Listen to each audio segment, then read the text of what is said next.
ርዕሰ ሊቃነ ጳጳሳት ሌዮ 14ኛ ለዩክሬን ጸሎት እንዲደረግ ጥሪ ያቀረቡ።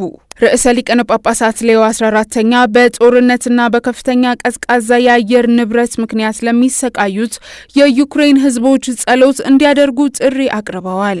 ርዕሰ ሊቃነ ጳጳሳት ሌዮ 14ኛ ረቡዕ ጥር 27 ቀን 2018 ዓ.ም በዩክሬን ጦርነት ምክንያት ለዩክሬን ሕዝቦች የጸሎትና የአንድነት ጥሪያቸውን አቅርበው ስትራቴጂካዊ የጦር መሳሪያ ቀነሳ ስምምነት ማደስ አስፈላጊ መሆኑን ገልጸዋል።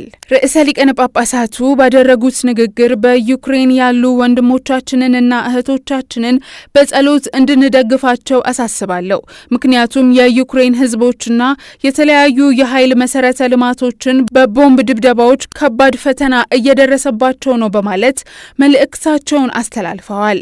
ቅዱስነታቸው በመልእክታቸው በአየር ንብረት ለውጡ ምክንያት ለደረሰው ችግር እንዲሁም በዚህ ኃይለኛ ቅዝቃዜ ወቅት ህዝቡ እንዲቋቋም ለመርዳት እየሰሩ ላሉት የፖላንድና የሌሎች ሀገሮች የካቶሊክ ሀገረ ስብከት አባላትን አመስግነዋል።